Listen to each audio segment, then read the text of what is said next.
बिस्मिल्लाहिर्रहमानिर्रहीम। अस्सलाम वालेकुम। रेड आई न्यूज़ के साथ मैं हूं सना हुसैन। चलते हैं खबरों की जानिब। सदर ट्रंप ने ईरान के साथ जंग बंदी के लिए कोई डेडलाइन नहीं दी। तर्जुमान व्हाइट हाउस तर्जुमान कैरोलिन लेविट ने जंग बंदी के लिए 3 से 5 रोज़ की डेडलाइन से मुतालिक खबरों को मुस्तरद कर दिया और कहा है कि सदर ट्रंप ने ईरान को किसी मुआहदे के लिए कोई डेडलाइन नहीं दी है। वक्त का तयन खुद कमांडर इन चीफ करेंगे। तर्जुमान ने कहा कि सदर ट्रंप ईरान को एक मुतफ़िका तजवीज़ लाने के लिए चंद दिन का वक्त दे रहे हैं। इन चंद दिनों के दौरान आर्जी जंग बंदी बरकरार रह सकती है। अमेरिका और ईरान के जवाब का इंतजार है। सदर जंग बंदी के तोसी पर मुतफ़िका रद्द-ए-अमल चाहते हैं। उन्होंने कहा कि सदर ट्रंप अब नए हुर्मस में नाकाबंदी से मुतमईन है। ईरान पर जो माशी लेवरेज मुसल्लत किया गया है, इसकी वजह से ईरान मुज़ाकरात की तरफ वापस आ रहा है। अमरीकी सदर को अपने निकात के जवाब में ईरान की जानिब से एक मुतफ़िका जवाब चाहिए। व्हाइट हाउस के तर्जुमान ने कहा है कि अमरीकी सदर ही माशी टाइमलाइन डिक्टेट करेंगे। ईरान को लाज़मी अफज़दा यूरेनियम हवाले करना होगा। तर्जुमान ने दावा किया है कि ईरान जो कुछ अमेरिका से निजी तौर पर कहता है वो इसके अवामी बयानात से मुख्तलिफ होता है। इंसाफ, वक़ार और दानिशमंदी की बुनियाद पर मुज़ाकरात का दरवाज़ा अब भी खुला है। ईरानी सदर के दफ्तर ने मुल्की क़यादत में इख्तिलाफ़ात की खबरें मुस्तरद कर दी हैं और कहा है कि ईरान क़यादत के अंदर मिसाल इत्तेहाद है। तर्जुमान ईरान सदारती दफ्तर मेहदी तबातबाई ने अमेरिकी सदर का नाम लिए बगैर कहा है कि दुश्मन सियासी प्रोपेगेंडा कर रहा है। झूठ करने के बजाय इन्हें अपने वादा खिलाफी, धौंस और फरेबकारी बंद करनी चाहिए। इंसाफ, वक़ार और दानिशमंदी के बुनियाद पर मुज़ाकरात का दरवाज़ा अब भी खुला है।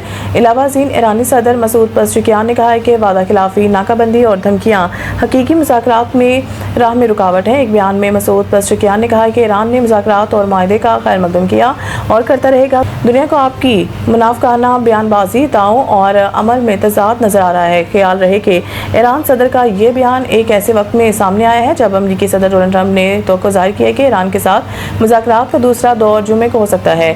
अमेरिकी अखबार को इंटरव्यू देते हुए सदर ट्रंप का कहना था कि फ़ौज को हिदायत दी है कि ताकि बंदी जारी रखे जाए और हर मुमकिन सूरत हाल से निपटने के लिए तैयार रहें। जंग बंदी को इस वक्त तक बढ़ाया जा रहा है जब तक ईरान अपनी तजवीज़ पेश नहीं कर देता।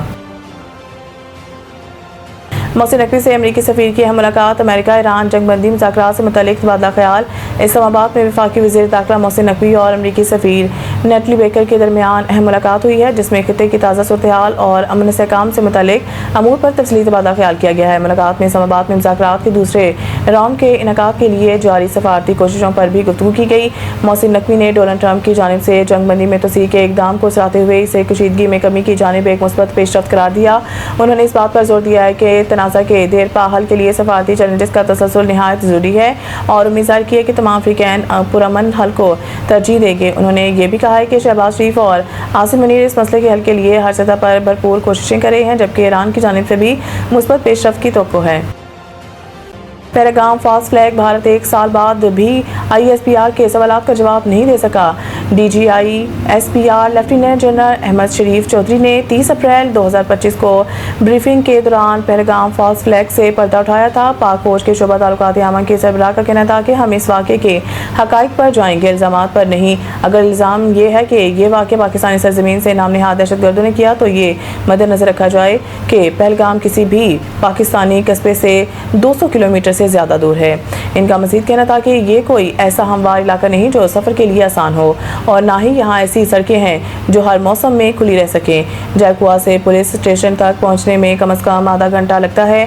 FIR के मुताबिक 10 मिनट में पुलिस का पहुँचना और वापस आकर रिपोर्ट दर्ज करना सवाल निशान है, जिससे तैयारी का शोबा पैदा होता है। ये भी बताया गया था कि भारतीय इंटेलिजेंस को वाक़े की पेशगी इतला नहीं थी, लेकिन वाक़े की फौरी बाद 10 मिनट में ये दावा सामने आ गया कि हमलावर सरहद पार से आए थे। DGI SPR का कहना है कि दहशतगर्दी का कोई मजहब नहीं होता, ना मुसलमान, ना ईसाई और ना हिंदू दहशतगर्द होता है। ये कहना दुरुस्त नहीं कि सिर्फ हिंदू को निशाना बनाया गया। अंडर 18 एशिया कप हॉकी 2026 का शेड्यूल जारी। इवेंट में एशिया की बेहतरीन टीमें टाइटल के हसूल के लिए मद्दे मुकाबल होंगी। टूर्नामेंट में मर्द ख़वातीन के अलग अलग मुकाबले होंगे, जबकि मेंस इवेंट के मुकाबलों में 9 टीमों को 2 ग्रुप्स में तकसीम किया गया है। पोल ए में India, Korea, Japan, Chinese Taipei और काज़ाकिस्तान शामिल होंगे, जबकि पोल बी में पाकिस्तान, मलेशिया, बांग्लादेश और चीन होंगे। ग्रीन शर्ट्स अपने सफ़र का आगाज़ 30 मई को चीन के खिलाफ मैच से करेगी। वाज़ेह रहे कि इवेंट 29 मई से 6 जून तक जापान के शहर काकामेगाहारा में खेला जाएगा। मज़ीद न्यूज़ अपडेट के लिए देखते रहें रेड आई न्यूज़।